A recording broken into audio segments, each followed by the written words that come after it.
आप देखेंगे पहली मर्तबा जब बेटी ससुराल से मैके आती है तो मोहल्ले की सारी औरत घेर लेती है, सवालों जवाब होता है।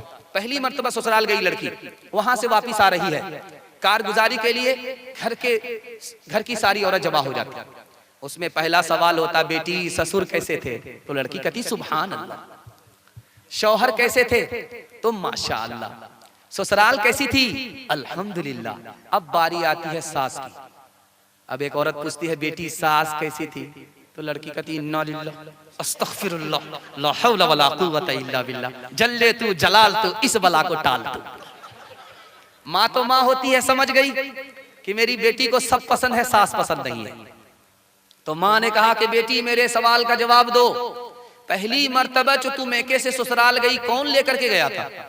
का सास आई थी, 100 लड़की में मुझको देखा सुना पसंद किया, बहू बनाया और मैके से ससुराल ले गई। अब माँ ने कहा कि बेटी गौर से सुनो, ये सास का ही एहसान है तुमको इतना अच्छा ससुर मिल गया, ये सास ही का एहसान है इतने अच्छे शौहर मिल गए। बेटी ये सास का ही एहसान है इतनी अच्छी ससुराल मिल गई। बेटी सास मुसीबत और बला नहीं होती, कभी माँ होती है, कभी माँ के बराबर होती है। हजरते फातिमा की तरह उम्र भर ऐसा किरदार हो तेरा ससुराल में।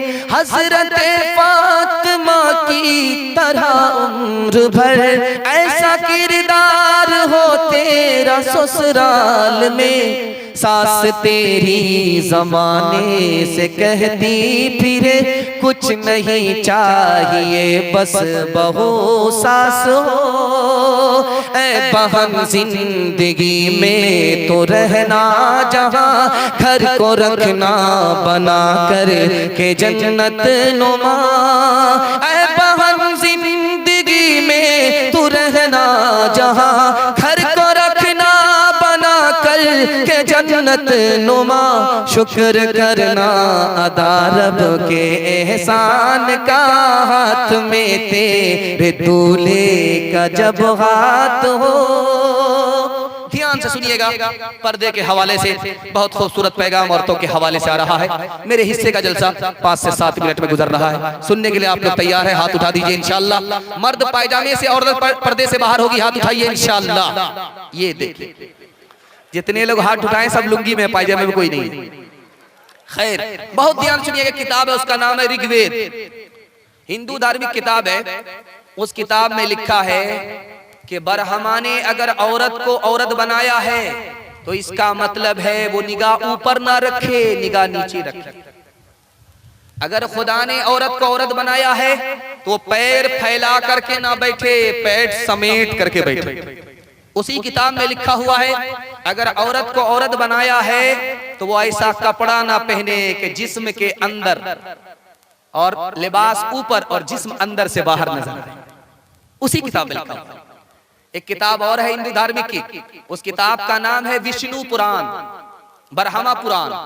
उस किताब में लिखा है कि जब तक मुंह पर नकाब की जाली थी औरत को शर्मो हया थी, जैसे ही नकाब की जाली उतरी औरत की शर्मो हया चली गई। उसकी जिंदा मिसाल है, औरत सबके सामने बाल खोलती है और आवारा लोग देखते हैं, किसी की परवाह नहीं करती। तीसरी किताब है उसका नाम है विष्णु पुराण, हरिवंश पुराण का। इतना दौर आएगा बुरा, इतना बुरा दौर आएगा कि औरत अपने हुस्न को बेचेगी, गरीब शौहर को लात मार देगी, दौलत से निकाह करेगी।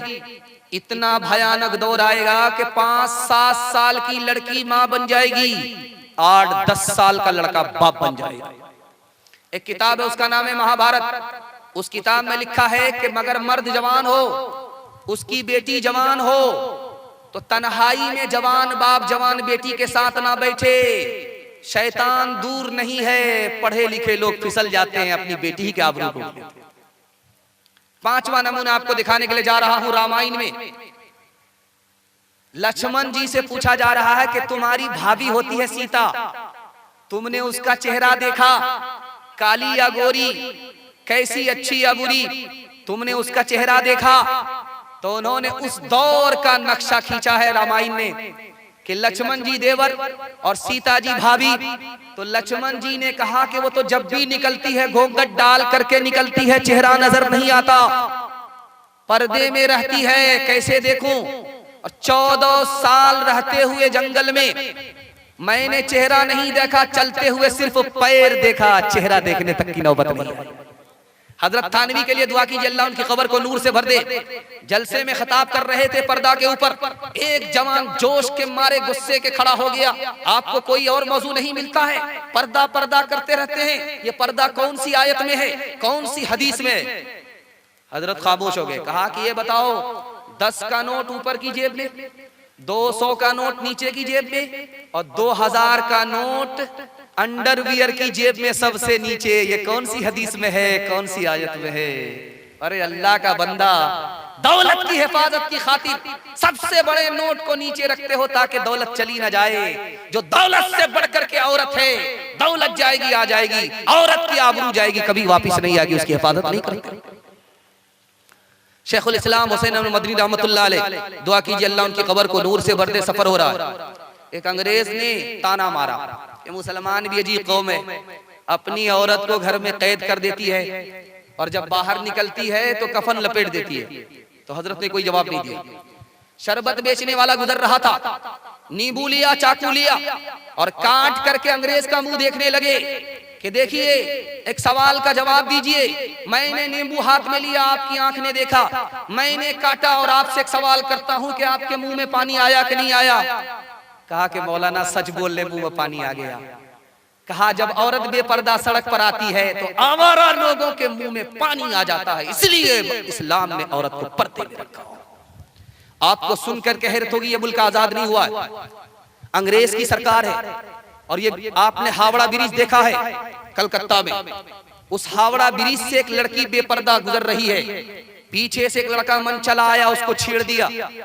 औरत ने मुकदमा कर दिया उस लड़के के खिलाफ।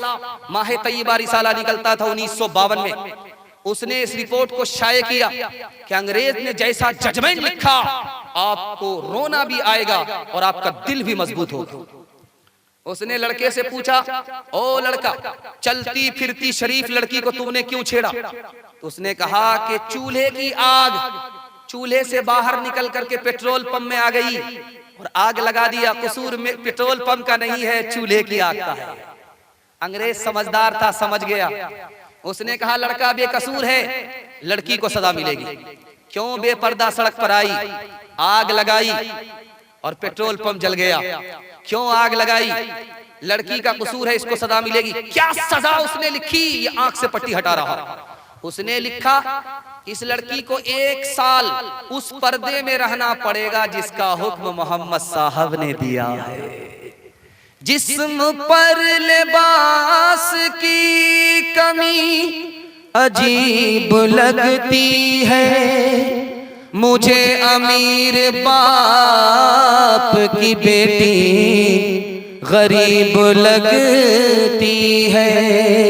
जिससे आंचल भी नहीं सर का संभाला जाता,